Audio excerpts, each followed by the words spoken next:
मंडळी, गेले 4 दिवस दहशतवाद पोषणाऱ्या पाकिस्तानच्या हल्ल्याला प्रत्युत्तर देत आपण त्यांना गुडघ्यावरती आणलं. हो, गुडघ्यावर आणलं. भारतीय लष्करानं पाकिस्तानमध्ये घुसून त्यांचे महत्त्वाचे लष्करी तळ उद्ध्वस्त केले. नागरी वस्त्यांना आपण लक्ष नाही केले. ते जे करत होते तो अत्यंत मूर्खपणा आणि युद्धाचे नियम मोडण्यासारखं होतं.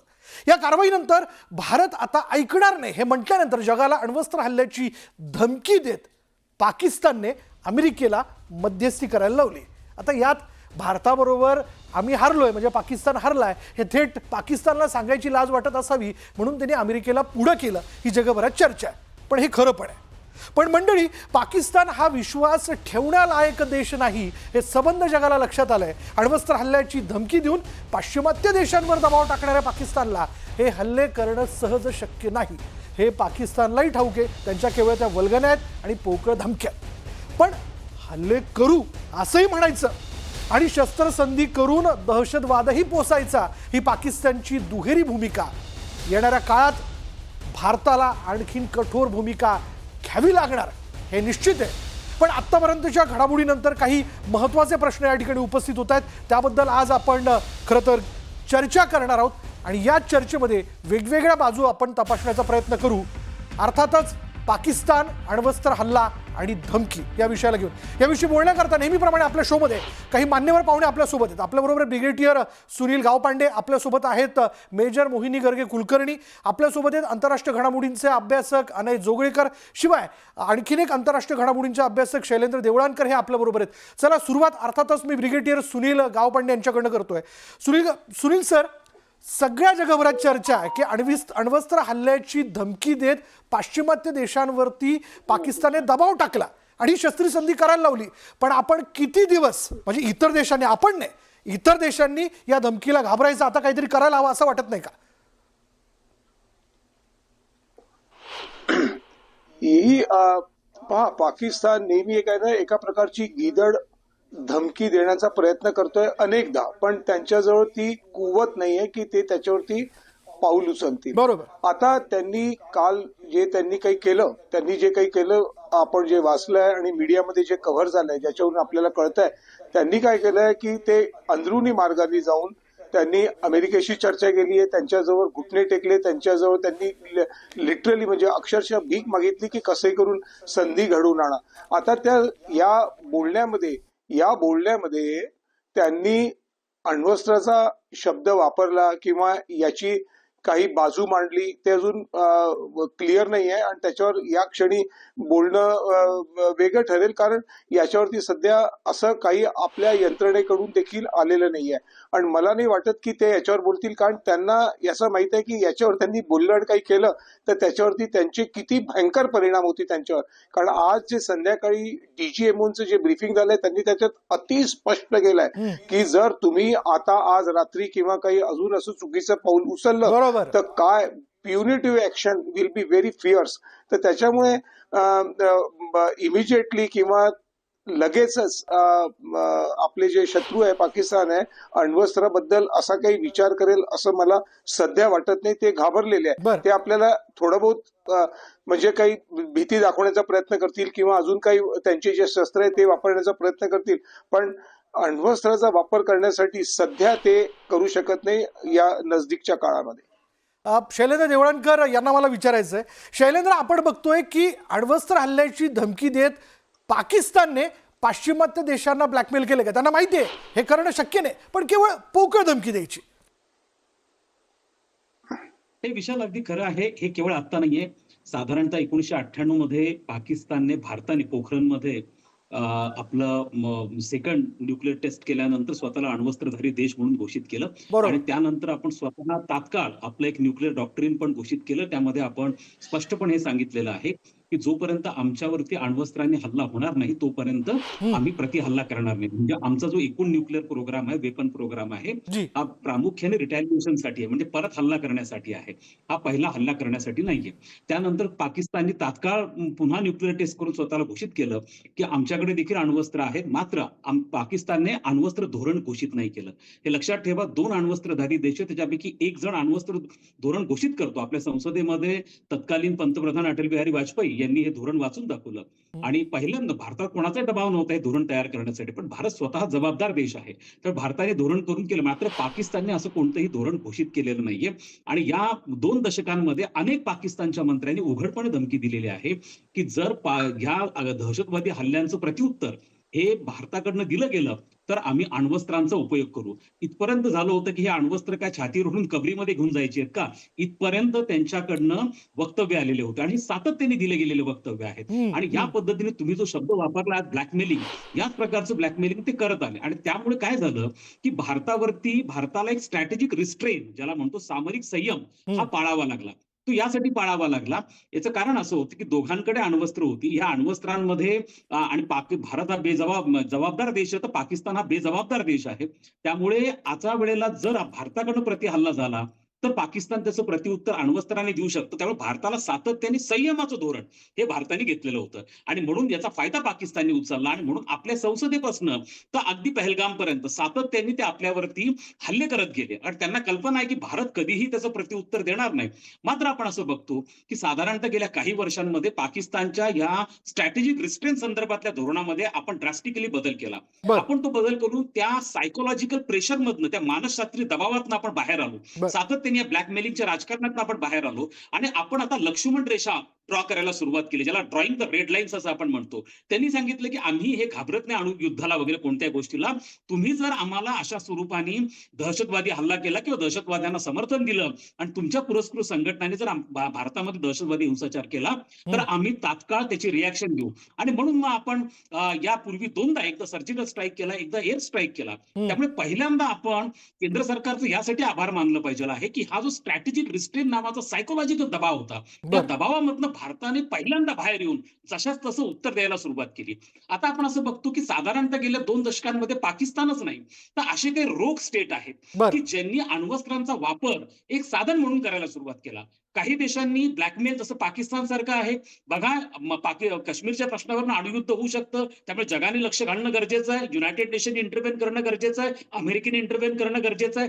अशा प्रकारचा बागुलबुवा पाकिस्तान तयार करतो. तर काही देश अशा प्रकारे करतात, जसं इराणचं उदाहरण, उत्तर कोरियाचं उदाहरण आहे की ठीक आहे आम्ही अण्वस्त्र विकसित करत नाही, मग आम्हाला ते पैसे द्या. आणि मग अशा पद्धतीने इराणने देखील न्यूक्लिअर डील केलं, नॉर्थ कोरिया देखील अशाच प्रकारे ब्लॅकमेलिंग करतोय. त्यामुळे हा ट्रेंड, हा प्रवाह निर्माण झाला गेल्या 2 दशकांमध्ये. एक तर याचा बागुलबुवा तयार करायचा, नाही तर दुसरं एक्स्ट्रॅक्ट करायचे पैसे. आणि लक्षात ठेवा, एक अत्यंत महत्वाचं मी विधान करतोय, अमेरिकेने गेल्या 2 दशकांमध्ये पाकिस्तानला साधारणतः $16 अब्ज एवढा प्रचंड मोठा आर्थिक निधी दिला. हा $16 अब्ज कशाला दिला असेल तर याच्यातला बराचसा पैसा पाकिस्तानच्या अण्वस्त्रांना प्रोटेक्शन देण्यासाठी केला गेला. कारण त्यांनाही कल्पना आहे की पाकिस्तानची सत्ता सूत्र जरी लोकशाही असली तरी तिथले धार्मिक मूलतत्ववादी गट, तिथले दहशतवादी गट, तिथलं लष्कर हे सगळे बेजबाबदार आहेत. यांच्या हातामध्ये जर अण्वस्त्र पडले तर इतका भयानक प्रकार होईल की हे सगळे टेरर ऑर्गनायझेशनशी रिलेटेड आहेत. एखाद्या दहशतवादी संघटना पाकिस्तानमध्ये कधी एखादी धार्मिक क्रांती होऊ शकते, जशी इराणमध्ये धार्मिक क्रांती झाली आणि त्यामुळे दहशतवाद्यांच्या हाती शस्त्र पडू शकतं. याची भीती अमेरिकेला असल्यामुळे तुमचं टायटल अगदी योग्य आहे. पाकिस्तान सातत्याने ब्लॅकमेलिंग करत आलेला आहे, पण या ब्लॅकमेलिंगला आपण बळी पडत नाही. बरोबर. पण शैलेंद्र, याच दहशतवादाचा फटका अमेरिकेला देखील बसलेला आहे. मला मोहिनी गर्गे यांच्याकडे जायचंय. मोहिनी गर्गेजी, पहलगाम हल्ल्यानंतर पाकिस्तानच्या संसदेत चर्चा होत असताना तिथल्या एक महिला खासदार असं म्हणतात की आमच्याकडे शाहीन आहे, आम्ही काही ते शोकेशमध्ये बनवण्याकरता ठेवलेलं नाही किंवा तिथं सजवण्याकरता ठेवलेलं नाही, त्याचा अटॅक आम्ही करू शकतो. हे तेव्हापासून भारताला धमकी जी आहे ती अण्वस्त्र हल्ल्याची तिथले खासदार आणि आता लष्कर प्रमुख देखील द्यायला आपण सुरुवात त्यांनी केल्याचं बघत होतो. युद्ध जिंकायची हिंमत नाही, पण ही धमकी देऊन दबाव मात्र वाढवायचा. कसं बघता आपण याकडे? हो, अगदी खरं आहे. आणि मी इथं आतापर्यंत जे तज्ञ बोलले त्यांच्याशी अगदी 100% सहमत आहे. तर भारत पहिल्यापासूनच एक रिस्पॉन्सिबल न्यूक्लिअर स्टेट म्हणून त्यांनी आपली जी न्यूक्लिअर पॉलिसी आहे ती डिक्लेअर केलेली आहे. पण तरीही भारत जेव्हा म्हणतो की आम्ही पहिले हल्ला करणार नाही, असं असताना सुद्धा जेव्हा म्हणजे समोरचा कुणीतरी न्यूक्लिअर स्टेट हल्ला करेल त्याच्यानंतर मात्र आम्ही कुठलीही तिथे हायगाय दाखवणार नाही, एवढं सामर्थ्य निश्चितच भारतामध्ये आहे. आणि तुम्ही अगदी बरोबर म्हणालात की वेळोवेळी पाकिस्तानने अक्षरशः काही छोटी गोष्ट आपण इतकी सहज भाजी आणावी मार्केटमधनं, तितका त्यांच्याकडचा उठसूट कोणी खासदार किंवा मला आठवतं की अगदी 7-8 दिवसांपूर्वी जे मोहम्मद खाली जमाली आहेत, जे अँबॅसेडर आहेत रशिया रशियामधले पाकचे, तर त्यांनी तिथल्या चॅनलला मुलाखत देताना सुद्धा असं म्हटलं की आम्ही हा वापर करूच शकतो म्हणून. तर सातत्याने या धमक्या येत आहेत आणि खरोखर आता ही वेळ आलेली आहे की या धमक्यांमधून आपल्याला बाहेर पडायचे. कारण कारगिल युद्ध हे याचं खूप मोठं उदाहरण मला इथे द्यावंच वाटेल बरं. की ते युद्ध दोन महिन्याच्या वरती चाललं, पण तरी सुद्धा पहिल्यापासून शेवटपर्यंत ते आम्ही ही म्हणजे ती न्यूक्लिअर पॉवर वापरण्याची धमकी देतच राहिले आणि तसं काहीही झालेलं नाही. दुसरा टेक्निकल मुद्दा मला इथे जे ब्रिगेडियर सर म्हणाले ते अगदी अचूक आहे की पाकिस्तान बेचिराख होईल हे इतकं धडधडीत सत्य आहे. कारण भारतावरती जर त्यांनी हा प्रयोग केला तर भारताचं नुकसान निश्चितच आहे त्याच्यामध्ये, पण भारताने जर त्याचं प्रत्युत्तर दिलं तर मात्र पाकिस्तानचं अस्तित्वच राहणार नाही. एवढं गांभीर्याने ह्या प्रश्नाकडे बघायला पाहिजे आहे. ते गांभीर्य त्यांच्या कुठल्याही वक्तव्यामध्ये दिसून येत नाही. प्रचंड इमॅच्युरिटी त्याच्यामध्ये दिसून येते. हास्यास्पद आहे हे सगळं. आणि दुसरं म्हणजे म्हणजे कारण स्ट्रॅटेजिक डेप्थ त्यांच्याकडे नाहीये. हा कुठलाही स्ट्राईक जेव्हा होतो तेव्हा जे ऍब्झॉर्ब करण्यासाठीची कपॅसिटी लागते. बरं. आपल्या देशाचं आपण भौगोलिक परिस्थिती पाहिली तर त्याची सगळी लांबी रुंदी आपल्याला ती एक स्ट्रॅटेजिक डेप्थ आहे ती पाकिस्तानला अजिबातच नाहीये. त्याच्यामुळे पाकिस्तान बेचिराख होण्याची जास्त शक्यता आहे. अजून एक मुद्दा म्हणजे की न्यूक्लिअर हल्ला करेल हे इतकं सहज नाहीये की बटन दाबलं आणि आपल्या इथे ते मिसाईल येऊन पडलं आणि आता भारताचा खूप मोठा भाग त्याच्याने अफेक्ट झालेला आहे. अगदी बरोबर. तर हे सगळं अंडर सर्व्हेलन्स असतं आणि जे न्यूक्लिअर पॉवर्स आहेत, मोठे जे देश आहेत आणि त्याच्याबरोबर ज्या ऑथॉरिटीज आहेत, त्यांचे इन्स्पेक्टर्स आहेत, यांच्या सर्व्हेलन्स खाली हे सगळे जे पार्ट्स असतात ह्या गोष्टीचे, तर ते सगळे असतात. ते एका ठिकाणीच ठेवलेले नसतात. त्याच्यामुळे आज रात्री पाकिस्तानने ठरवलं आणि उद्या तो अटॅक झालाय असं होणार नाहीये. ते पार्ट्स असेंबल करणं, ऍक्टिव्हेट करणं आणि नंतर विशिष्ट परवानगी निशी तो प्रयोग करणं, एवढ्या सगळ्या स्टेजेस त्याच्यामध्ये आहेत. त्याच्यामुळे कुठल्याही प्रकारचा दबाव किंवा भीती आपल्याला बाळगायचं काहीही कारण नाही असं मला प्रामाणिकपणे वाटतं. मला थोडासा ओघ अमेरिकेकडे वाढवायचा आहे. या सगळ्या याच्यात अमेरिकेने मध्यस्थी केली असं वारंवार म्हटलं जातं याने. पण या सगळ्या याच्यात 9/11 सारखा हल्ला अमेरिकेला सोसावा लागलेला आहे.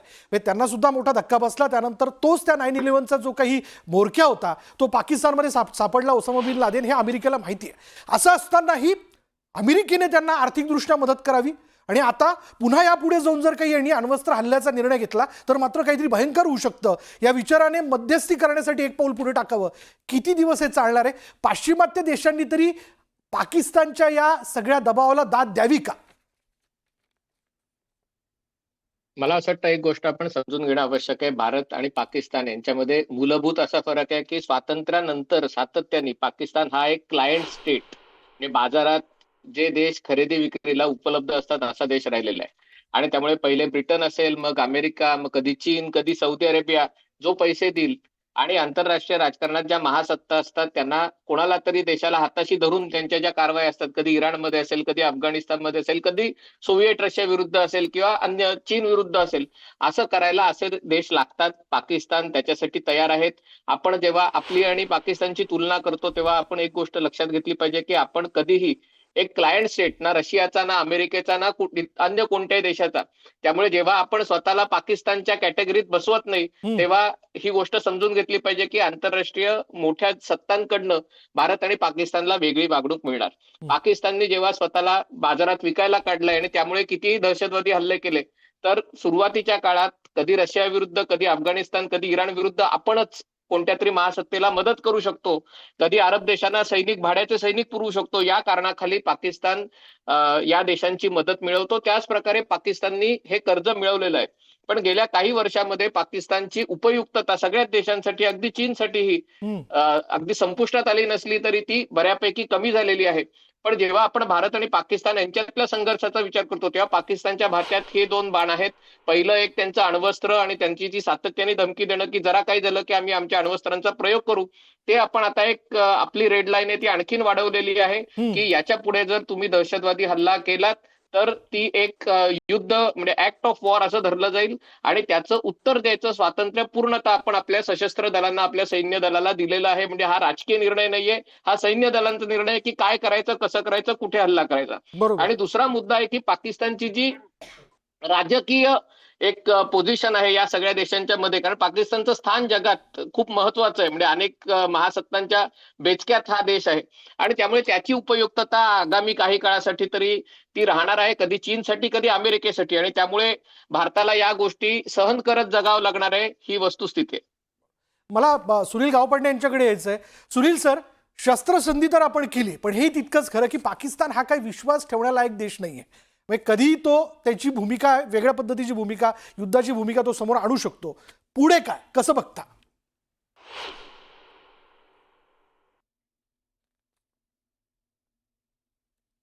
कुठे बोलणे, वाटेल तसं बोलणे. अरे साधी शस्त्रसंधी ते म्हणतात आहे की आम्ही शस्त्रसंधी करतोय. त्यांनी स्वतः आपल्या डीजीएमओला फोन केला. बरोबर. आपल्याकडून काही नव्हतं केलं आणि लगेच अर्ध्या तासामध्ये पुन्हा ती भंग करणे, कुठेतरी चकमक करणे, एखादी गोळी घालणे आणि मग म्हणजे असं हे सातत्याने सुरू आहे. आतापासून नाही आहे. आपण पाहिलं तुम्ही त्यांचा जुना इतिहास पहा. त्यावेळेस ते म्हणत होते की आमचे लोक नाही आहे 1948 ला, पण ते कबिलेवाले सगळे त्यांचे लोक होते. 1971 मध्ये 65 मध्ये आणि 99 मध्ये देखील काय केलं त्यांनी? अत्यंत खोटेपणा आहे. जेव्हा करार आणि सगळं बस यात्रा झाली होती, सगळं काही चांगलं राहील असं ते म्हणतात. मी स्वतः उरीमध्ये होतो. We have gone right up to the border. आम्ही तिथे बरेचसे कामं केले आहे राईट. आणि तिथून जी बस गेली ती त्याच्यात ते सगळं हसं खेळ आणि आम्ही काही करणार नाही. आणि आपण जेव्हा सगळं काही आनंदात आपलं जे सगळं सीमेवर काम करत होतो तर आणि तिथून आपण आपले पोझिशन्स वेगवेगळ्या पद्धतीने नेले होते हिवाळ्यामध्ये, ते चुपचाप येऊन तिथे बसून जातात. म्हणजे खोटारडेपणा करतात. आमचे सैनिक नाहीये. अहो त्यांचेच होते ते. तिथे जे आले होते त्या गणवेशामध्ये ते were all the regular army persons during 1999 म्हणजे त्यावेळेस. तर इतकं असं खोटेपणा हा करतात आणि त्यांना माहिती आहे त्यांचा खोटेपणा आज न उद्या उघडताच येणार आहे. कारण त्यांनाच माहित नाही त्याच्या खोटेपणाचं उत्तर काय असतं. इकडे त्यांचा देश पूर्णपणे विफळ झालेला आहे. त्यांच्याजवळ एकही त्यांनी जे इक्विपमेंट घेतले तुर्कीकडून, आपण तुर्कीला मदत करतो, तो त्यांना पाठीमागून मदत करतोय. चीनने त्यांना पाठिंबा दिला की जा तुम्ही पुढे, म्हणून ते असं पाहतात. पण त्यांचे जे इक्विपमेंट साधनं आणले ते निष्फळ ठरले आपल्यासमोर. आपण मागच्या 3 दिवसात पाहिलंय त्यांची इकॉनॉमी खचलेली आहे. आणि अशा वेळेस इव्हन आपण त्यांना कर्ज देण्यासाठी आपण विरोध केला. आपण त्याच्यात अबसेंट राहिलो IMFचं. जरी त्यांना 1.4 बिलियन डॉलरचं जरी कर्ज मिळालंय त्याच्यात त्यांचं भागणार नाही हे त्यांना माहित आहे. म्हणून त्यांनी घुटण्यावर आले ते आणि जाऊन गिडगिडून त्यांनी म्हटलं की कसंही करून शस्त्र. बरोबर आहे. आर्थिकदृष्ट्या युद्ध परवडणारं नाही हे पाकिस्तानला लक्षात आलेलं होतं. सुनीलजी, मोहिनी गर्गेंकडे मला जायचं आहे. आपण देखील या सगळ्या लष्करी घडामोडी एक अधिकारी म्हणून फार पूर्वी जवळून बघितलेल्या आहेत. या सगळ्या ह्याच्यात आर्थिक ताकद तर नाही. अहो जनतेच्या 2 वेळेच्या भाकरीची व्यवस्था तुम्ही करायला हवी आणि युद्धाच्या वल्गना तुम्ही करतायत. आता शस्त्रसंधी केली, त्यावरती तुम्ही ठाम नव्हता. दुतोंडी भूमिका तुम्ही दाखवून दिली कालच्या रात्री. आता पुढे काय? होय. पुढे जसं सर म्हणाले की किंवा आपल्या अगदी सामान्य भाषेमध्ये हे कुत्र्याचं शेपूट आहे.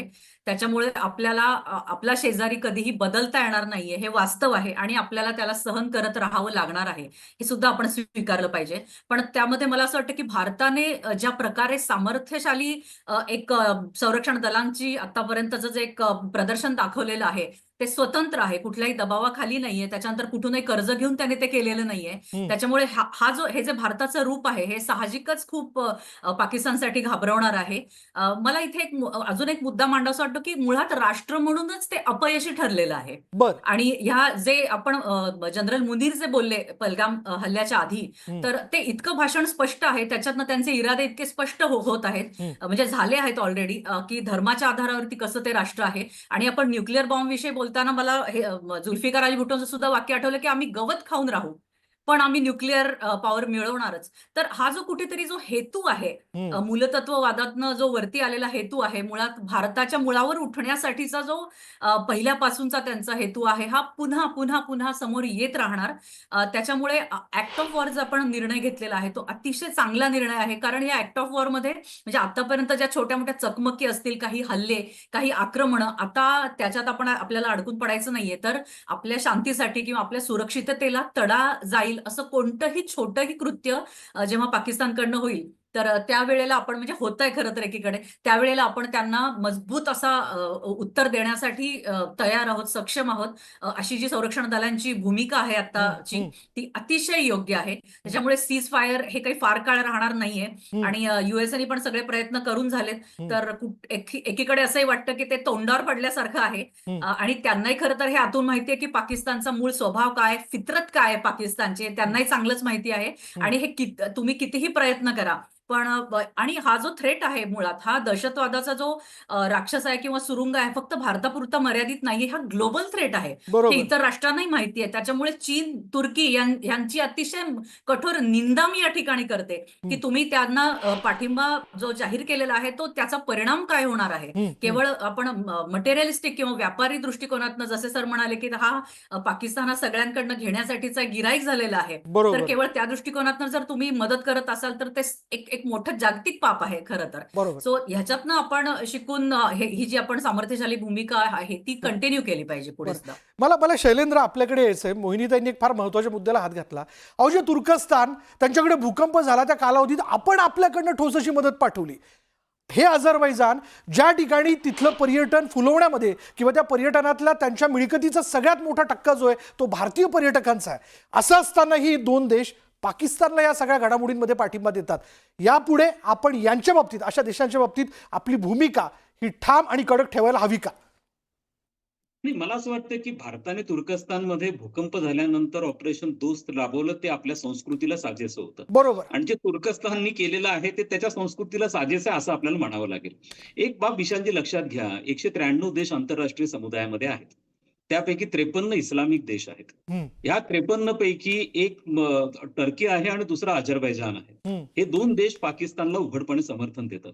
यामधले जे खऱ्या अर्थाने मॅटर करणारे देश आहेत त्या सौदी अरेबिया, UAE आहे, कतार आहे. हे या संदर्भामध्ये दहशतवादाच्या विरोधामध्ये उघडपणे भूमिका घेताना दिसत आहेत. दुसरा मुद्दा असा आहे की यापूर्वी ज्या वेळेला अशा स्वरूपाची आगळीक पाकिस्तानकडनं केली जायची किंवा काश्मीरच्या प्रश्नावरनं अशा स्वरूपाचा संघर्ष व्हायचा, तेव्हा OIC असेल, म्हणजे जे इस्लामिक संघटनांचे प्लॅटफॉर्म्स आहेत, ते ऑफिशियल रिझोल्युशन पास करायचे भारताच्या विरुद्ध. किंबहुना दरवर्षी त्यांच्या अॅन्युअल कन्व्हेन्शनमध्ये भारताच्या विरुद्ध अशा प्रकारचं रिझोल्युशन पास केलं जायचं. तुम्ही बघत असाल आता इस्लामिक देश पूर्णपणे बदललेले आहेत. त्यांना आता हे पाकिस्तानचं आहे किंवा मग धार्मिक मूलतत्ववाद आहे किंबहुना तेलाचं राजकारण, याच्या पुढे जाऊन हे विचार करायला लागलेले आहेत. तुम्ही सौदी अरेबियाचं उदाहरण घ्या, तुम्ही UAEचं उदाहरण घ्या. आज फिफाच्या वर्ल्ड कप असेल किंवा अगदी स्पेस रिसर्च पर्यंत असेल, इथपर्यंत इस्लामिक देश गेलेले आहेत. इस्लामिक देशांनी भारताला एक हिंदू टेम्पल तिथं बांधण्यासाठी 100 एकरची जागा दिलेली आहे. मला असं वाटतं की इस्लामिक देशांना हे पाकिस्तानच्या विषयी अजिबात काही पडलेलं नाहीये. जर आपण तुर्कस्तानचा विचार केला तर जी पारंपरिक भूमिका आतापर्यंत सौदी अरेबियाने इस्लामिक जगताला नेतृत्व देण्याची केलेली होती, त्यामध्ये आता सौदी अरेबियाला फारसा इंटरेस्ट न राहिल्यामुळे एक प्रकारची पोकळी आता इस्लामिक जगतामध्ये तयार झाली. ती पोकळी कुठेतरी तुर्कस्तान भरून काढण्याचा प्रयत्न करतोय. तो काय फक्त भारताच्या विरोधात असं नाहीये. इस्रायल हमास संघर्षामध्ये त्यांनी इस्रायलच्या विरुद्ध भूमिका घेतली. एक सुन्नी देश असूनही त्यांनी इराण बरोबर त्यांनी आजकाल मैत्रीचे संबंध त्यांनी डेव्हलप केले. तर हे अशा स्वरूपाचे काही रिग्रेसिव्ह एलिमेंट्स हे वेस्ट एशियामध्ये इस्लामिक जगतामध्ये आहेत आणि त्यांना समर्थन पाकिस्तान, कारण पाकिस्तान मुळात पहिल्यापासूनच मूलतत्ववादी देश आहे. त्याची अशा स्वरूपाने निगेटिव्ह गोष्टींमधली त्याची एक व्हॅल्यू आहे. त्यामुळे त्यांना मदत करणं याशिवाय दुसरं कोणताही इस्लामिक देश पुढे यायला तयार नाही. हा पहिली मुद्दा लक्षात घेणं गरजेचं आहे. दुसरा मुद्दा आपण जर चीनच्या बाबतीमध्ये विचार केला, जो तुमचा हाही मुद्दा की त्याला एकमेव ओपनली सपोर्ट करणारा तो देश आहे. बरोबर. दुसरं चीनचे काही कमर्शियल इंटरेस्ट आहेत. चीनने जवळपास 55 अब्ज डॉलर्स हे याच्यामध्ये पाकिस्तानमध्ये इन्व्हेस्ट केलेत. आज चायना पाकिस्तान इकॉनॉमिक कॉरिडॉर तो शिनशियांग पासून जाऊन ग्वादर पर्यंत जातो. त्यामधले ह्यूज कन्स्ट्रक्शन चालले, पण चीनला त्याचे परिणाम आता भोगावे लागत आहेत. आज अनेक चीनी इंजिनियर्स वरती, वर्कर्स वरती ओपन अटॅक्स होत आहेत. त्यामुळे एका चीनी वर्करला किंवा इंजिनियरला प्रोटेक्शन देण्यासाठी 3 पाकिस्तानचे सोल्जर्स हे बलुचिस्तानमध्ये डिप्लॉय करण्यात आलेले आहेत. त्यामुळे शॉर्ट टर्म इंटरेस्टसाठी चीन त्यांना पॅम्पर करतो. जसं आता अनय पण सांगितलं की क्लायंट स्टेट आहे, जो तो त्याला आपापल्या इंटरेस्टसाठी वापरत गेला. प्रत्येक देशाचे शॉर्ट टर्म आणि लॉंग टर्म इंटरेस्ट असतात. शॉर्ट टर्म इंटरेस्टसाठी अमेरिकामध्ये त्यांच्या अफगाणिस्तानमधले इंटरेस्ट होते, सेंट्रल एशियामधले इंटरेस्ट होते. पाकिस्तान हा चांगल्या प्रकारचा गेटवे होता, त्यामुळे पाकिस्तानचा वापर हे सगळे करत गेले. परंतु एक मुद्दा अत्यंत महत्वाचा आहे की त्याची जी एक अशा स्वरूपाची व्हॅल्यू होती ती व्हॅल्यू आता कमी झालेली. जगाला हे कळून चुकलेलं आहे. म्हणून तुम्ही बघत असाल की डोनाल्ड ट्रम्पचं आणि इव्हन व्हान्स जे अमेरिकेचे उपराष्ट्राध्यक्ष आहेत त्यांचं स्टेटमेंट हे अत्यंत महत्वाचं होतं. ते म्हणले की हा फंडामेंटली डिफरंट इश्यू आहे, आम्हाला त्याच्याशी काही घेणं देणं नाहीये. बरोबर. ज्या पद्धतीने रशिया युक्रेन युद्ध थांबवण्यासाठी ट्रम्पनी झेलेन्स्कीला बोलून घेतलं, झेलेन्स्कीला कशा पद्धतीचा दबाव टाकला, कशी खडाजंगी झाली, हे सगळ्या जगाने पाहिलं. जर अमेरिकेला इंटरव्हीन करायचं असतं, दबाव टाकायचं असतं, तर अशा पद्धतीने अमेरिका डोनाल्ड ट्रम्प इंटरव्हीन करू शकले असते. बरोबर. परंतु त्यांनी हे केलेलं नाही, हे पण तुम्ही लक्षात ठेवा. दुसरा मुद्दा असा आहे की याच्यामध्ये हाही भाग होतो की भारतात प्रभाव टाकला, दबाव टाकला अमेरिकेने भारतात चुकून दबाव टाकलेला नाहीये. हम्म. यामध्ये एक बाब लक्षात घेणं गरजेचं आहे की पाकिस्तानचे परराष्ट्र मंत्री, पाकिस्तानचे नॅशनल सिक्युरिटी ऍडवायझर हे अमेरिकेच्या संपर्कामध्ये होते. हम्म. त्या संदर्भात जो IMFचं बेलआउट पॅकेज त्यांना डिक्लेअर झालं 1.4 बिलियनचं, ते रिलीज करण्यासाठी काही कंडिशन्स टाकल्या जाण्याची शक्यता नाकारता येत नाही. बर दुसरा मुद्दा असा आहे की या संदर्भामध्ये पाकिस्तान आणि अमेरिका या दोघातली चर्चा चालली होती. त्यांच्या DGMOने आम्हाला सांगितलं शस्त्रसंधीचा प्रस्ताव दिला. हम्म. आपण कुठेही ऑफिशियली कोणत्याही आमच्या प्रेस कॉन्फरन्समध्ये अमेरिकेचं मेडिएशन होतं, हम्म. अमेरिकेने कोणती चर्चा केली असं कुठेही आपण ऑफिशियली ऍक्सेप्ट केलेलं नाहीये. हम्म. त्यामुळे अमेरिकेचा दबाव भारतात पडणं शक्यच नाही. आणि तो कसा काय टाकेल? हम्म. अहो, तुम्ही ज्या वेळेला रशियावरती 5,000 सँक्शन टाकले तेव्हा त्यांचे सगळे सँक्शन धुडकावत आपण रशियाकडनं 16 अब्जचं तेल विकत घेतलं. ते बरोबर दिवस गेले. आता भारत दबावाखाली येणं वगैरे प्रकार हम्म. आम्ही आता उघडपणे अमेरिकेला पण सांगायला लागलो की आमची नॅशनल इंटरेस्ट पॅरामाउंट आहेत. हम्म. आणि जेव्हा गलवानचे संघर्ष होतात, चीन आम्हाला धोका देतो, तेव्हा कोणता युरोपियन देश पुढे येतो आणि चीनवरची टीका करतो? हम्म. मग तुम्ही का अपेक्षा करता? या बरोबर सगळ्या गोष्टींसाठी युरोपियन आणि अमेरिकन इंटरेस्ट प्रोटेक्ट करण्यासाठी भारताने पुढे आहे. तर भारत आता या गोष्टी करणार नाही. हम्म. फक्त लक्षात घेणं गरजेचं आहे की चीनला ही गोष्ट कळत नाहीये बर की जो हाल अमेरिकेचे झाले, जसा 9/11चा अटॅक अमेरिकेवरती झाला, हम्म. ते दिवस चीनचे दूर नाहीये. चीन विस्तवाशी खेळतोय. हम्म. चीन अफगाणमध्ये इंटरव्ह्यून करतोय, चीन पाकिस्तानमध्ये इंटरव्ह्यून करतोय. चीनचा शिनशियांग प्रांत आहे, तिथं उघूर अल्पसंख्याक मुस्लिम हे ऑलरेडी प्रचंड असंतोष आहे. त्यांना तालिबानचा सपोर्ट आहे, त्यांना जैश ए मोहम्मद लष्कर ए तय्यबाचा सपोर्ट आहे. हे सगळे ऑर्गॅनिकली लिंक्ड आहेत. ज्या पद्धतीचे अटॅक्स अमेरिकेवरती झाला 9/11चा, तसे अटॅक तुम्ही आश्चर्य वाटू देऊ नका, बर 10 वर्षानंतर चीनवरती व्हायला लागतील. ह्या प्रकार बदलणारा नाहीये. हे सगळे ऑर्गॅनिकली लिंक्ड आहेत. बर रिजनल टेरर ऑर्गॅनायझेशन, नॅशनल टेरर ऑर्गॅनायझेशन, ज्या मूलतत्वावरती आधारित त्या इंटरनॅशनल टेरर ऑर्गॅनायझेशन जे ऑर्गॅनिकली लिंक्ड आहेत. ISI, अल कायदा असेल, या हमास, हिजबुल्ला, लष्कर ए तय्यबा, जैश ए मोहम्मद, ही सगळी ऑर्गॅनिकली लिंक्ड आहेत. ते सगळेजण यांची मोडस ऑपरेंडी सेम आहे. बर तुमच्याकडे मल्टिपल ड्रोनचं अटॅक करणं ही हमासची मोडस ऑपरेंडी आहे. रिलिजन विचारून अटॅक करणं ही हमासची मोडस ऑपरेंडी आहे. ही ISIS आणि अल कायद्याने युरोपमध्ये टेस्ट केलेली मोडस ऑपरेंडी आहे. त्यामुळे आपल्याला हे लक्षात ठेवावं लागेल. बेसिकली जगाला लक्षात ठेवावं लागेल, दहशतवादाच्या 240 व्याख्या आहेत. याच्यामध्ये कन्सेन्सस होणंच अवघड आहे. हम्म. एका देशाचा दहशतवादी दुसऱ्या देशाचा फ्रीडम फायटर असतो. हे हम्म. दुर्दैव आहे जगाचं. हम्म. त्यामुळे आपण आता जात्यामध्ये आहोत. अमेरिका किंवा चीन आता सुपामध्ये आहे. हम्म. पण त्यांना लक्षात ठेवावं लागेल, उद्या ते जात्यामध्ये जाणार आहे. आणि त्यावेळेला हा दिवस दूर नाही आहे. म्हणून जगाने एकत्र येणं आणि कलेक्टिव्ह ऍक्शन घेणे गरजेचं आहे. बरोबर यापूर्वी होते किती ते सुद्धा जात्यामध्ये होते, त्यांना दहशतवादाचा फटका बसलाय. शैलेंद्र, अनय यांना मला विचारायचं आहे, अनय एवढं तर निश्चित आहे की भारत ज्या पातळीवरती आज आहे त्यात इतर कोणत्याही देशांना भारताचं शत्रुत्व हे परवडण्यासारखं नाही आहे. प्रत्येकाला भारताची माहितीच हवी आहे. मग ती व्यापार दृष्टिकोनातनं असेल, मग ती इतर काही वेगवेगळ्या दृष्टिकोनातनं असेल. या सगळ्या याच्यात जर आपण लक्षात घेतलं, म्हणजे चीन देखील सावधपणे या सगळ्या हल्ल्यानंतर सावध भूमिका घेताना दिसते, ते प्रतिक्रिया देताना दिसत नाहीत. आणि अमेरिकेने देखील म्हणलं ठीक आहे, म्हणजे आम्हाला याच्यात पडायचं नाही, पण हा प्रश्न तुम्ही सोडवा, असं देखील ते म्हणताना दिसत आहेत. अनय, मला असं वाटतं की आपण याच्यात थोडंसं आदर्शवादाच्या चष्मा काढून जगाकडे बघायला शिकलं पाहिजे. भारताला महासत्ता व्हायचं आहे. भारत जगातली तिसरी सगळ्यात मोठी अर्थव्यवस्था होणार आहे. आणि भारत ही वाटचाल करत असताना, आणि कदाचित पुढच्या काही वर्षात दुसरी सगळ्यात मोठी अर्थव्यवस्था जेव्हा होईल तेव्हा, पण हे करत असताना आपले पाय ओढणारे अनेक देश आहेत. त्यातले काही देश आपले मित्र देश असू शकतात. अनेक देशांना भारताची बाजारपेठ हवी आहे, भारताची मैत्री हवी आहे, पण भारत खूप ताकदवान झालेलाही नकोय. आणि त्यामुळे त्यातले काही देश आपला पाय ओढण्याचा प्रयत्न करतील. काही देश दुसरा कोणीतरी पाय ओढत असताना तटस्थपणे बघण्याचा प्रयत्न करतील. लक्षात घ्या, सगळे देश आपल्या राष्ट्रीय हिताच्या दृष्टीने वागतात. मगाशी उल्लेख तुर्कस्तान आणि अझरबैजानचा आला. आपण आर्मेनियाला हजारो कोटी रुपयांची शस्त्रास्त्र विकलेली आहेत. ती शस्त्रास्त्र अझरबैजान विरुद्ध वापरली जातात. आणि तुर्कस्तानचा उल्लेख केला तर पाकिस्तानचा बाप तुर्कस्तान आहे. खिलाफत चळवळ आणि सर सय्यद अहमद इथपासून तुर्कस्तानशी पाकिस्तानचं नातं आहे.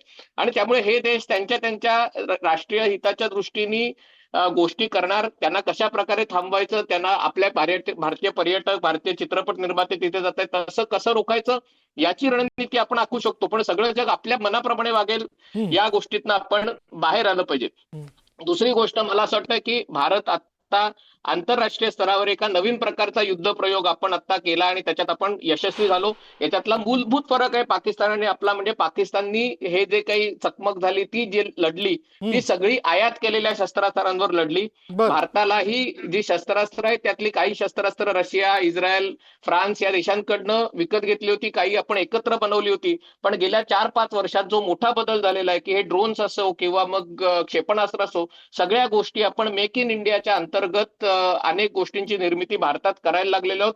अनेक क्षेत्रांमध्ये आता भारतीय स्टार्टअप कंपन्या देखील अत्याधुनिक तंत्रज्ञान विकसित करत आहेत जागतिक कंपन्यांच्या सहकार्याने, आणि त्यामुळे भारताला या मार्गावर आणखीन भरपूर पुढे जायचंय. ते पुढे जात असताना एक नवीन बदललेलं युद्धतंत्र, त्याचा वापर आपण करू शकतो का? आपण सैन्य दलातल्या ज्या सुधारणा केल्या त्या सुधारणा आपण व्यवस्थित राबवू शकतो का, याचं हे उदाहरण होतं. पण भविष्यात, म्हणजे आता हा युद्धविराम झालेला आहे, पण भविष्यात आपली वाटचाल जशी आणखीन पुढे जाईल, तेव्हा आज पाकिस्तानचा कोणीतरी वापर केला, कधी उद्या बांगलादेशचा वापर करतील, कधी श्रीलंकेचा वापर करतील. भारताच्या मार्गामध्ये अडथळे आणण्याचे प्रयत्न केले जातील.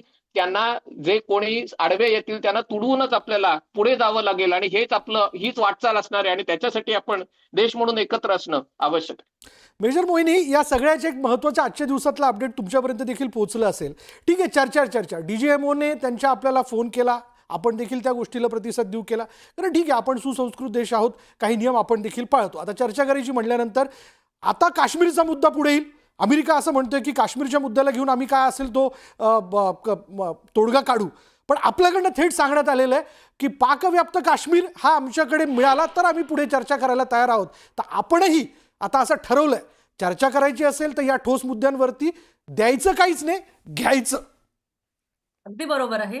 आणि ही जी स्ट्रॅटेजी आहे ही मला असं सांगावसं वाटेल की मुळातच आपण हे ऑपरेशन सिंदूर पाहिलं तर कुठेही आतताईपणा भारताने दाखवलेला नाहीये. संयम हा जो मूलभूत आपला जो गुणधर्म आहे त्याचनुसार हे पूर्ण ऑपरेशन आणि ही पूर्ण स्ट्रॅटेजी आखताना आपल्याला दिसून येते. म्हणजे ही सुरू झाली मुळात तर सिंधू करारापासून. पहिले पाण्याच्या बाबतीत आपण निर्णय घेतले आणि त्याच्यानंतर विजा, म्हणजे आपल्याला पहिल्यांदा कळलं की भारतामध्ये, म्हणजे पहिल्यांदा अधोरेखित झालं असं मी म्हणेन की भारतामध्ये एवढ्या मोठ्या प्रमाणामध्ये पाकिस्तानी नागरिक वर्षानुवर्षांपासून वास्तव्य करतायत आणि एवढी प्रचंड गर्दी आहे. तर अशा अगदी बरोबर मर्मस्थानी भारताने बोट ठेवलेलं आहे आणि त्या ठिकाणी कुठेही त्यांनी ऑपरेशनल म्हणजे कायनेटिक ऍक्शनची कुठे घाई केलेली नाहीये भारतीय सैन्य दलांनी. बरोबर. तर अशा प्रकारची स्ट्रॅटेजी आहे. पण असं असताना सुद्धा जेव्हा गरज पडली तेव्हा बरोबर पाकिस्तानचा कणा आपण तोडलेला आहे. इंडियन नेव्ही असेल किंवा आपल्या एअरफोर्सने असेल, हे अतिशय करण्यासारखं असं कारागिरी त्यांनी करून दाखवलेली आहे. तर ही जी स्ट्रेंथ आहे ही भारत ही पुढे करणारच. कारण हे जे डिक्लेअर केलं काल आपण की ऍक्ट ऑफ वॉर हे आहे, तर हे त्याचंच द्योतक आहे. त्याच्यामुळे आता बरोबरीचंच गोष्ट आहे. म्हणजे आता मरने की नाही या मारने की बात हो, याच्यावरतीच भारत आलेला आहे की आता कुठलीही तडजोड आम्ही करणार नाही आणि दहशतवादाच्या बाबतीमध्ये झिरो टॉलरन्स या वाक्याशी भारत अगदी या तत्वाशी एकनिष्ठ आहे आणि कुठल्याही प्रमाणात आम्ही म्हणजे कुठल्याही कॉस्टवरती आम्ही दहशतवादाशी कॉम्प्रोमाइज करणार नाही, हे स्वतंत्रपणे भारताने ठरवलेलं आहे. ह्या सगळ्या ऑपरेशन मधनं किंवा या वळणावरती मला असं वाटतं की जसं आता सरांनी मांडलं तर आत्मनिर्भर होण्याला पर्याय नाही. कारण ऐनवेळी हे सगळं जागतिक राजकारण अशा वेगाने बदलणार आहे वेळोवेळी की त्याच्यामध्ये रणांगण बदलणार आहे किंवा बदलत आहे. म्हणजे आपण सायबर अटॅक्स बघतो किंवा अजून नवीन नवीन प्रकार अटॅक्स येत आहेत. एनबीसी वॉरफेअर तर आपल्याला नवीन नाहीच आहे.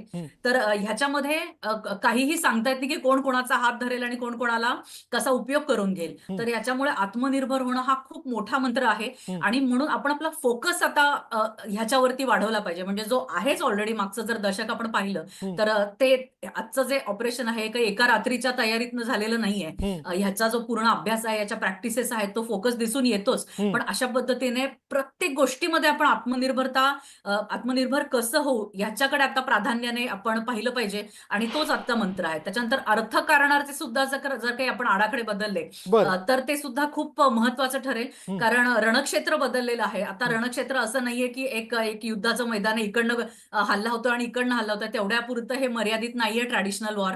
तर ह्याचे अनेक ऍस्पेक्ट्स आपल्याला जाणून घेतले पाहिजेत युद्धाचे आणि त्याच्यातलं सगळ्यात मुख्य म्हणजे अर्थकारण आहे, विशेषतः चीनच्या बाबतीमध्ये. म्हणून आपण जर धोरणात्मक काही त्याच्या बाबतीत पाऊल उचलू शकलो देश पातळीवरती तर त्याची आज नितांत गरज आहे असं मला वाटतं. बरं, मला शैलेंद्र आपल्याला या अमेरिकेच्या या भूमिकेवरनं विचारायचं. पूर्वी बघा, जेव्हा काश्मीरच्या मुद्द्याला घेऊन चर्चेचा मुद्दा असायचा तेव्हा अमेरिकेचे राष्ट्राध्यक्ष जे कोणी होते, जे कोणी होऊन गेले आतापर्यंत, ते आम्ही काहीतरी यातले की पर्सन आहोत आणि आम्ही तुम्हाला सांगतो, आम्ही हे ठरवणार आहोत, अशा भूमिकेतनं आपल्यासमोर बसलेले असायचे.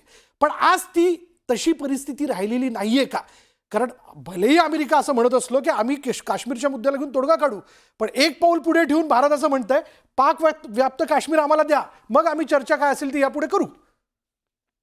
विशाल, बघा, एकूणच जागतिक राजकारणाची समीकरणं ही पोस्ट कोरोना फेज मध्ये ज्या पद्धतीने बदलली आहेत प्रत्येक देशामध्ये एक आत्मकेंद्री राष्ट्रवाद हा प्रभावी व्हायला लागलेला आहे. बरोबर. प्रत्येक देशाला आपलं इंटरेस्ट हे पॅरामाउंट झालेत. कोणाला काही पडलेलं नाहीये. हम्म. म्हणजे उद्या रशिया युक्रेनवरती अटॅक करतो आहे. आपल्याला असं वाटलं की अमेरिका प्रत्यक्ष युद्धात उतरेल, तसं काहीही घडलेलं नाहीये. त्यामुळे ही सिच्युएशन पहिलं महायुद्ध आणि दुसरं महायुद्ध याच्या दरम्यान जेव्हा राष्ट्र सर्वस्व होते, राष्ट्र सर्वोच्च होते, त्यांनावरती नियंत्रित करणाऱ्या अशा कोणत्याही संघटना जरी राष्ट्रसंघ असला तरी तो पूर्णपणे निष्प्रभ झालेला होता. अशा प्रकारची परिस्थिती तुम्हाला आजकाल जागतिक राजकारणामध्ये दिसून येते. जो तो आपापल्या इंटरेस्ट प्रमाणे वागताना तुम्हाला दिसून येतो. इस्रायलला वाटलं हमासवरती अटॅक केला, त्यांना वाटलं इराणवरती हे केला, दक्षिण लेबनॉनमध्ये हिजबुल्लाला अटॅक करण्यासाठी तुम्ही केलं, उद्या चायनाला वाटलं तैवानवरती अटॅक केला. याच्यामध्ये आंतरराष्ट्रीय संस्था ज्या आहेत ह्या सगळ्या अत्यंत कमकुवत बनलेल्या आहेत. त्यांच्यामध्ये कोणती क्षमता राहिलेली नाहीये. युनायटेड नेशन असेल किंवा इतर कोणत्या संघटना घ्या, अशा प्रसंगी आपल्याला आपण स्वतः स्ट्रॉंग बनणं हे अत्यंत गरजेचं आहे. आपण एक्सपेक्ट नाही करू शकत की आपल्याला अमेरिका बरोबर येईल, आपल्या पाठीशी उभा राहील, चायना जर याच्यामध्ये उतरला तर गोष्टी येतील. मला वाटतं याच्यामध्ये रशियाने उघडपणे आपल्या बाजूनी समर्थन दिलेलं होतं. मात्र इथून पुढे आपण ती अपेक्षा न करता मला वाटतं की दोन पद्धतीने आपण याचा पाठ घेतो. आपली संरक्षण सज्जता वाढवणे अत्यंत गरजेचं आहे. गेल्या 10 वर्षांमध्ये आपण मोठ्या प्रमाणात वाढवली. आपल्या तिन्ही म्हणजे भारत चायना बॉर्डर असेल, भारत पाकिस्तान असेल, भारत बांगलादेश असेल, जी. यावरती आपलं ज्या पद्धतीचे इन्फ्रा डेव्हलपमेंट झाले, विशेष करून 2017च्या डोकलाम संघर्षानंतर ते मोठ्या प्रमाणावर आपण केलेलं आहे. ज्या पद्धतीचे डिफेन्स इक्विपमेंट्स आपण विकत घेतले. फॉर एक्झाम्पल हे मनोहर पर्रीकरांचं आपण आठवण यासाठी करणं गरजेचं आहे की ज्या पद्धतीने आपलं पर्चेसिंगचं धोरण या बाबतीमध्ये बदललं. बघा, आज तुम्ही सगळे S-400चं कौतुक करता आहात. S-400 रशियाकडनं घेतली, तिचा अत्यंत परफॉर्मन्स उत्तम पद्धतीने झाला. हे श्रेय कोणाला जातं?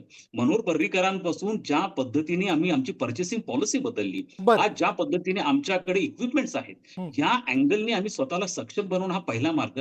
आणि दुसरा मार्ग प्रयत्न करत राहणं इंटरनॅशनली पाकिस्तानला आपण आयसोलेट कसं करत राहू. बेसिकली FATFचा प्लॅटफॉर्म असेल, युनायटेड नेशनचा प्लॅटफॉर्म असेल, जी. जरी आपल्याला ही गोष्ट सातत्याने आंतरराष्ट्रीय समुदायाला दाखवावी आणि ते आता भारताला बऱ्यापैकी यश आलंय. रिजनल टेरर ऑर्गनायझेशन ग्लोबली कशा कनेक्टेड आहेत हे सांगण्यामध्ये आपल्याला यश आले. म्हणूनच युनायटेड नेशननी अनेक पाकिस्तान पुरस्कृत दहशतवादी संघटनांचा इंटरनॅशनल दहशतवादी संघटना म्हणूनच्या लिस्टमध्ये समावेश पण केलेला आहे. बरोबर. त्यामुळे आपण स्वतः सक्षम बनणं हा अत्यंत महत्वाचा पाठ राहणार आहे. आपण डिपेंड राहून चालणार नाहीये. उद्या अमेरिकेने आणि डोनाल्ड ट्रम्पने तुम्ही विचारलं की पहिले हे खरं आहे, अमेरिका ग्लोबल पोलिसमॅनचा रोल प्ले करायचा. रिजनल बॅलन्स असेल, ग्लोबल बॅलन्स मध्ये अमेरिकेचा रोल होता. पण डोनाल्ड ट्रम्पच्या काळामध्ये तुम्हाला असं दिसतंय की हा ट्रेंड प्रभावी व्हायला लागला. त्यांना काहीही पडलेलं नाहीये. बरोबर. कोणाचं काय होतं त्याच्याशी त्यांना काही घेणं देणं नाहीये. त्यांना इव्हन शैलेंद्र, आपण असं म्हणूयात की ते व्यापारी मानसिकता बाळगणार आहेत सगळे काही. बघूयात यापुढे नेमकं काय होतं. पण अगदी थोडक्यात जाता जाता मला अनय जोगळेकर यांना देखील वेळ द्यायचा आहे. अनय जोगळेकरजी, थोडक्यात आम्हाला आता तिसऱ्या कुठल्या भिडूची या सगळ्या याच्यात गरज नाही. आम्ही स्वयंपूर्ण स्वयंसिद्ध आहोत हा पाकिस्तानच्या एकूणच दहशतवादाचा प्रश्न सोडवण्याच्या बाबतीत. असं उत्तर या सगळ्या घडामोडींमधून आपण दिलंय का? मला असं वाटतं की भारत आणि पाकिस्तान यांच्यामध्ये जो एक अलिखित करार होता की पाकिस्ताननी दहशतवादी हल्ले करायचे आणि आपण त्याची कडी निंदा करायची किंवा मग पाकिस्तानला एकटं पाडायचं, दबाव आणायचा, त्याच्या आपण आता खूप पलीकडे गेलेलो आहोत.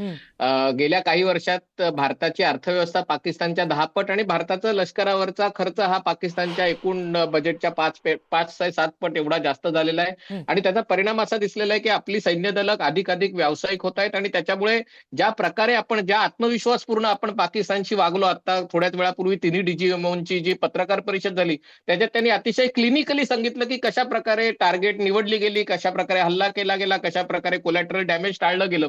मला असं वाटतं की याच्यातनं एक गोष्ट स्पष्ट आहे की भारताला या प्रश्नामध्ये मध्यस्थीची गरज नाहीये. भारताचं असं काही अजिबात म्हणणं आहे की काश्मीर प्रश्न सोडवल्याशिवाय भारत पाकिस्तान शांतता नांदणार नाही.